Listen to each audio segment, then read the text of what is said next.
Good afternoon, warriors. So here we are on the first ever full-length video of cooking with me and cooking with IBD. As always, everybody is different with IBD. What works for one won't work for another, so I'm just kind of going with what's been working for me.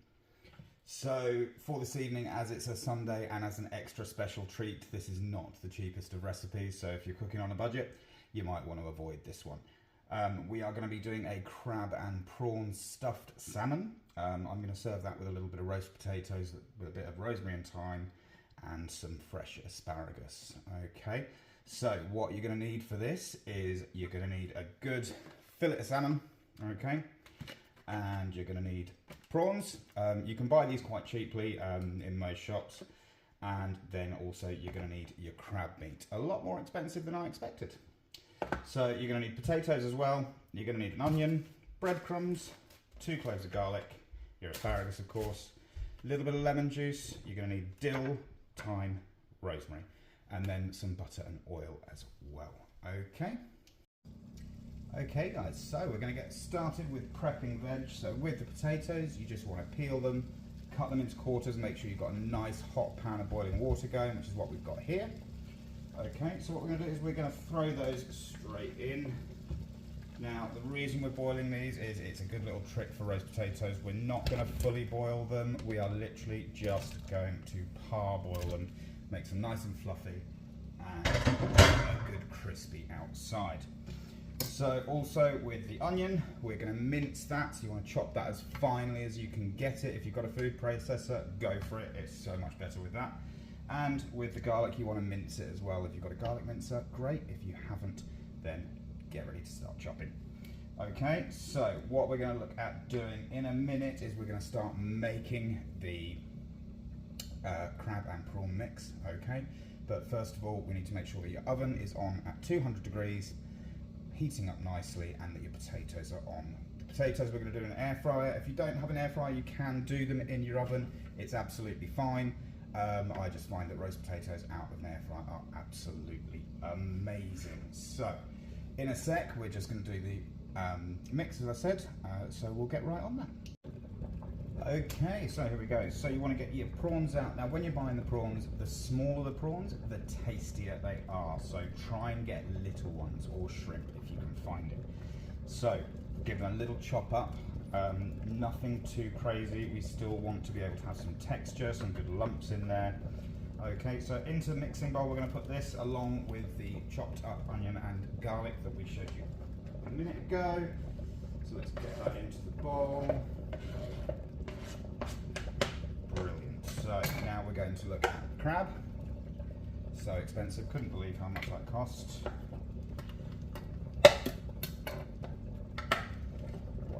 Of course, when opening a can, you can slice them open. Now with the crab, try not to cut it up too much. We want some really nice chunks in there for flavour. Okay, so we'll get that straight in. Put that to one side. Okay, we're going to use, so you can use a whole lemon if you want to. I just find it a lot easier to use lemon juice from a bottle.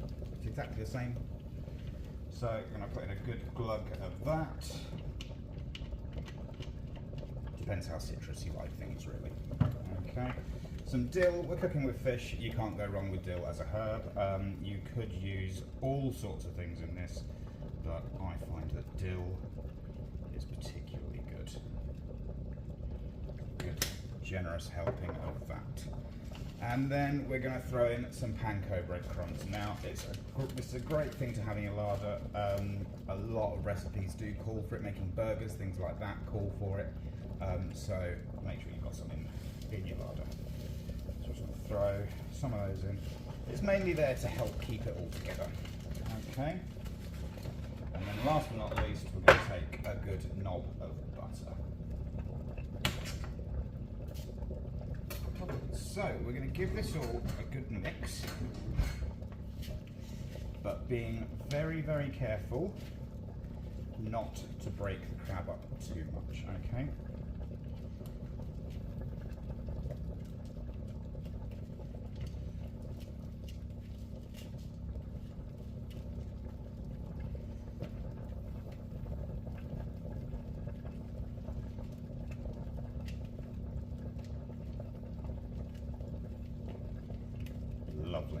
So once that's done, put that to one side. Okay, your potatoes, give them about another minute and then take them off the heat. Okay. Okay, so once you've got your potatoes a little bit cooked, we want to strain them and then let them steam dry. Okay, it's really important that you let them dry. If they go into this oil still wet, they're not going to pick up the oil and the herbs that we're going to do now. Right, so in a mixing bowl, just some generous, nice virgin olive oil. Extra virgin olive oil if you can afford it. It is super expensive nowadays. It's all a £10 a bottle, it's insane. So what we're going to do is we're going to get some thyme straight into that oil. Rosemary, just the same. And don't be shy with it. One good thing, herbs are super cheap. Okay, so we're letting these steam dry. And yeah, give them a little shake to rough up the edges. I find that that gives it a really nice crispy outside. Okay, so throw them straight into that oil. Remove your pan. Tidy kitchen, tidy mind. Okay, and then just give them a good shake. What we want here is for it all to be completely covered in that oil. Oh, there's a lovely smell coming off that. So, for those of you with air fryers, you know what to do. Shove it in, press the button, and forget. Something I absolutely love about air fryers. I'm going to be doing a lot of air fryer things coming up, thanks to my stepdad giving me one as a present. Kind of a little welcome home from hospital, which was great. So obviously, as I said before, guys, with IBD, there's lots of things in this that can be triggers for people. Garlic, onions, I totally understand that. With garlic, a few people that I've spoken to have had some really, really good success with using garlic powder. Or oils, paste as well. The same with the onions. Onion salt is a really nice one, onion powder. Just because you can't eat the actual thing doesn't mean you can't have the flavour. So what we're going to do is we're going to get this into the air fryer and then we're going to prep the fish. Okay guys, so let's get on with the fish. So you can hear the air fryer going in the background there. It's quite a noisy one, but that's okay. So with the fish, what we want to do is we want to create a pocket underneath. Okay, just in between here. So you can get, if you're getting it from a fishmonger's, you can get fishmongers to do that. But I'm going to give it an attempt myself. And what I'm going to do, I'm going to get a slightly sharper and thinner knife. There we are. So what we're going to do is we're going to go into the side and just very gently slide your knife all the way through so it comes out the other side. And then just with nice slow motions, allowing the knife to do all the work. Just cut it slowly towards you. Health and safety wise, shouldn't really be doing it towards you, but there we go, it is what it is. So once you've done that, you should have a nice pocket inside that we can now stuff the crab mixture into, which is great. Now with this, don't be afraid to use your hands. It's so much easier with hands. Okay, try doing this with a spoon and you are going to take forever. However, do it nice and delicately, okay? Because salmon can tear quite easily, okay?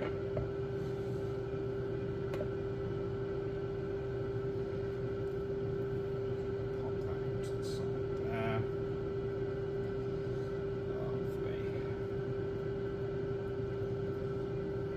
Making sure it's well in there, because we've got loads of mixture here. We are going to be putting some on the top, so don't worry if it looks like you've got absolutely loads left.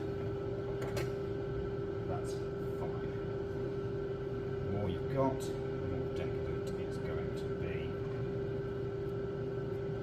There we go. So once it's stuffed, we're going to pop it onto our baking tray. Now with the baking tray, please make sure that you put silver foil on. Now, a lot of people will say, no, use baking line, what am I talking about, brown paper and things like that. I find, especially with fish, using tin foil helps to crisp the skin underneath. Okay, make sure that the tray has been in the oven while you were heating it up. Okay, so what I'm doing here is I'm just literally patting down. I'll just show you, making sure that we pick it up. So we're patting down the rest of the mixture on top of the salmon. Okay. Making sure that it's nice and covered.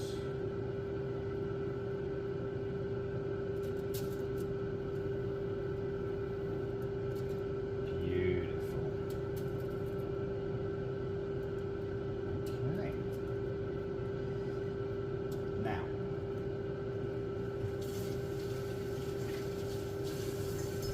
as I said, this is a bit of a special treat.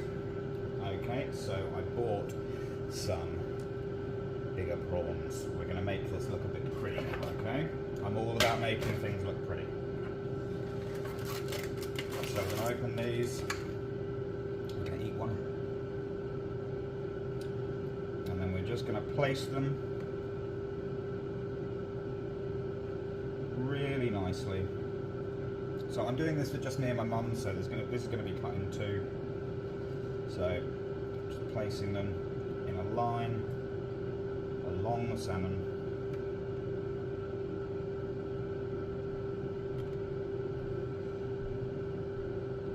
Pressing them in just so that they don't fall off halfway through cooking.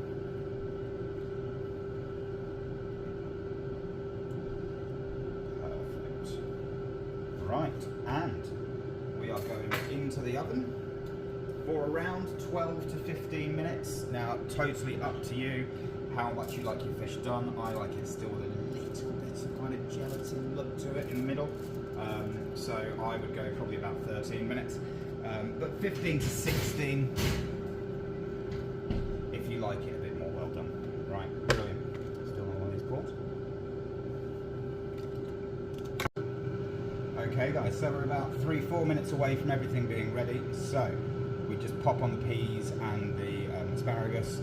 Probably should mention I decided to put some peas in there. Again, vegetables, you can do whatever you want. Again, I do get that a lot of vegetables are a trigger for people, but luckily for me, I'm in that lucky zone where food is not a major issue. Fibre, yeah, big issue for me, but other than that, and red meat, I'm okay. So, we're just waiting for it all to cook down. We've got about 2 minutes, 3 minutes left, and then we're going to plate up. Alright? Okay guys, so it is time to get our fish out of the oven.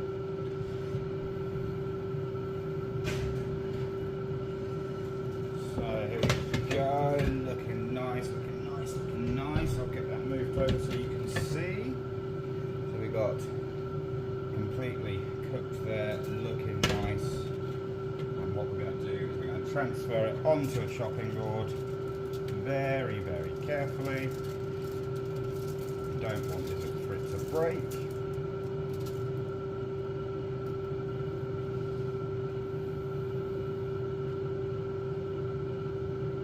There we are. Placement didn't go quite according to plan, but it's looking good. It's crispy on the top. Don't mess the prawn. Perfect. Okay, so we can move this out of the way, don't need that. And what we're going to do is we're going to slice into this and then we're going to start plating up. Okay, what I'm going to do first, just drain these veg.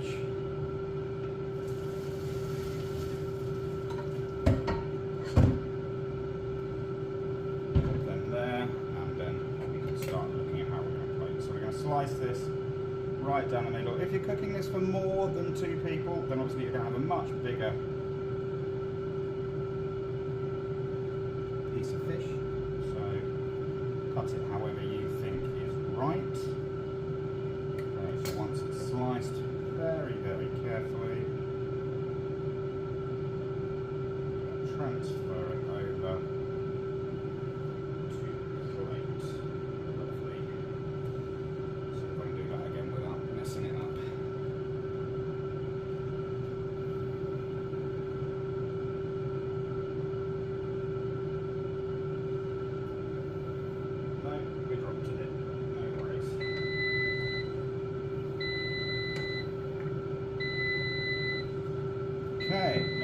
got that bit done. Oh, just a bit hot in here, cooking in summer. We've got the roasties. Nothing like a roastie from the air fryer, so much easier.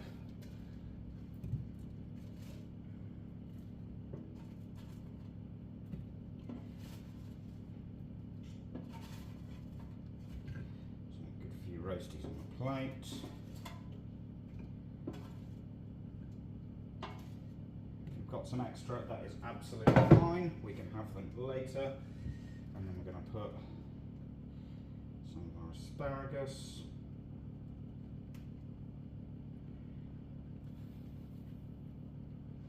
And then the peas.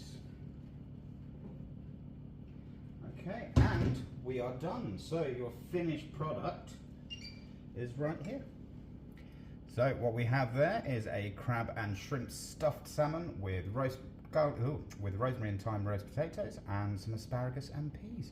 I hope you've enjoyed watching, guys. First video, so get commenting, liking, sharing, and I'll make another one tomorrow. So tomorrow we're going to be baking and we're going to be making a lemon drizzle cake.